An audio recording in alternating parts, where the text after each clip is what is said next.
In this series of videos I'm trying to repair this Hazeltine 2000 smart terminal.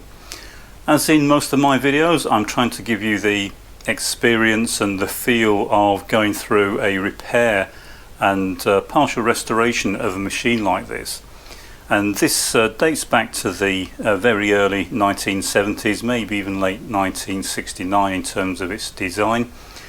And part of that is the way it sounds, the way it looks, the way it behaves. And it's not the same as a modern piece of equipment. So there are various workarounds, there are various things that are not consistent with what you might expect to find in a more modern piece of equipment, office equipment, or whatever else it's being used for. And things like printers used to be housed in soundproof enclosures because they were so noisy. And I'm going to address this point for the last time in this series. I'm not going to come back to this again. I had a lot of people commenting on the noise this makes. It makes a high-pitched whine, and that's the noise it makes. That's what you will experience, and it is an important part of fault finding with a piece of equipment like this. The sound they make, even the smells they make, is quite informative, and it's something that you need to be aware of if you want to work on these. And even if you don't want to work on them and you're just interested in vintage electronics, you need to get used to the idea that this is what you had to put up with back then. I'm not going to filter it all out. Now, in response to the comments I've had where people were saying it was deafening and ear piercing, just a quick word on acoustics. You need to try and understand what it is you're actually hearing. Now, I do put a 40 dB cut above 10 kilohertz on the videos in this series. So for those of you that say the noise is ear splitting and piercing and very annoying, the average level of the sound is well below the voice level in these videos, as opposed to many videos I watch on YouTube that have annoyingly loud music, which is much louder than the voice. But high-pitched noises tend to be more noticeable than low-frequency ones. It's just the nature of human hearing until you get old, and then the reverse starts to happen. But I'm not going to cut it out. It's part of the experience on working on this. Okay, so that said, back onto the main topic of this video. Now, I had hoped to get on to a follow-on from the previous video in which I was trying to get transmit and receive working on the serial link. And I showed that this particular machine would only work if I put a link on the serial connector.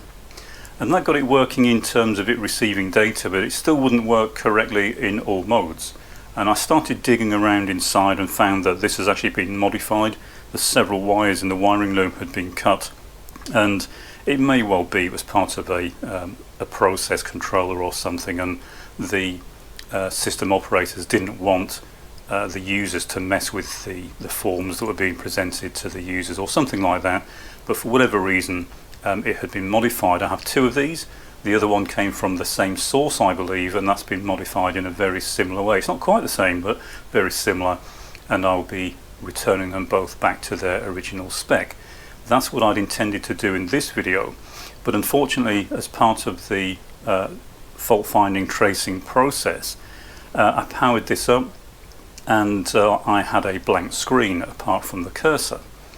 This is something that I'd mentioned with the previous video series on the PDP-11, that quite often what happens when you're restoring a piece of equipment of this era is because the process of repairing them involves so many power cycles, it kind of induces failures, because the time when this type of equipment is most likely to fail is actually when you power it off.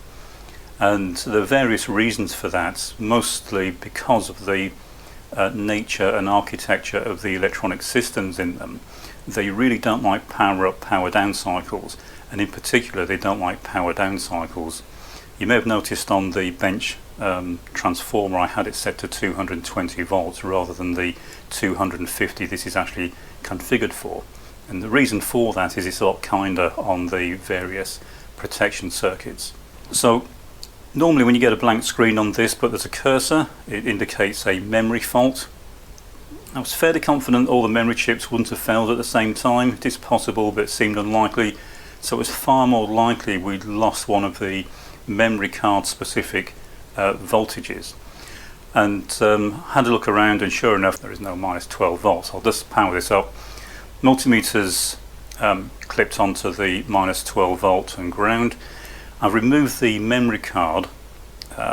Anytime you get a fault with vintage memory systems or vintage systems that have old memory like this, it's best to remove the memory. These are very easily damaged if you have a missing power rail.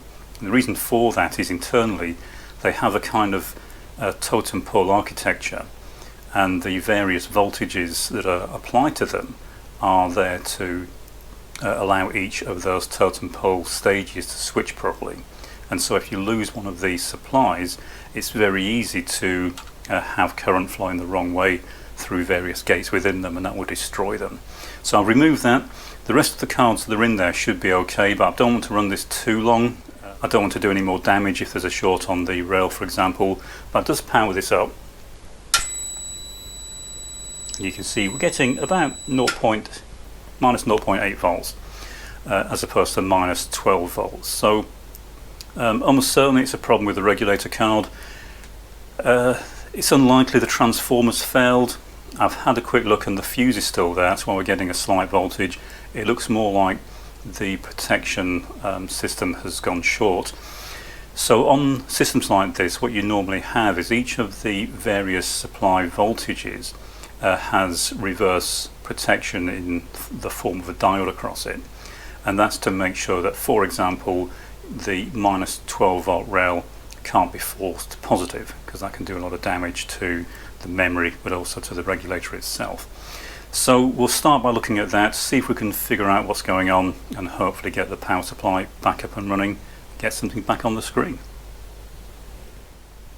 So this is the power regulator card, and I struck lucky here. You can see this is divided into three sections, one for each of the three power rails that it provides, and the one on the right here is the minus 12 volt power supply regulator. These are based around the MC1463Rs, and quite an interesting device. It's a negative supply regulator, quite widely used back in the day when these were being designed. But I checked across the output. That seemed the most likely one to have failed. There's a diode here normally. I removed it, it's down here, and sure enough it's dead short. So I'll just get the meter. I've got it set to diode test mode. We'll click that across, and as you can see it's dead short in that direction. I'll just swap it around.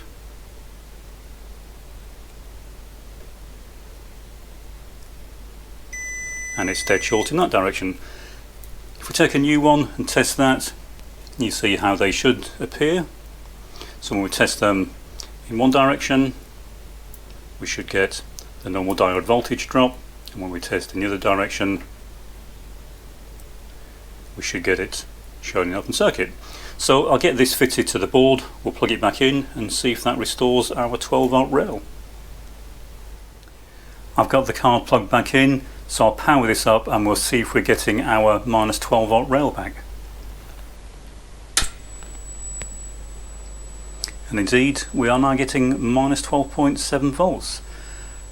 I say it's minus 12 volts, but it's actually specified at minus 12.6 or something like that.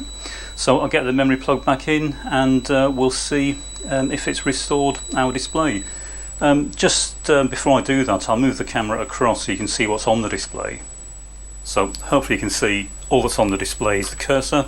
We can control the cursor, it's doing everything it should do, but without the memory fitted, this is what you'll see. But you see exactly the same thing with the memory fitted if there's no minus 12 volt rail, because the memory doesn't work without that rail. But also it can damage the memory chips if you leave it powered up. So I'll power this off, get the card fitted, and we'll see if we've got the machine back and running again. That's the card plugged in, we'll power this back up. Now at the moment I'm only getting minus 10.1 volts on the minus 12 volt rail. I'll just move the camera back. We are getting something on the screen now, so it does appear to have restored operation. I'll try and clear the screen. Type something in, it's working, put it into batch mode, and that's working. So I'll just move the camera across So as I said, this is the type of thing that you have to become accustomed to when working on vintage machines like this. It can appear like you're taking one step forward, two steps back, but hopefully the failures become fewer and further between as you replace parts that are aging and getting weak, and at some point you should find it becomes much more reliable, but it can be a bit frustrating. But don't give up, don't panic. It's most likely not something you've done wrong. It is just the nature of how these things start coming back to life when they haven't been used for so long.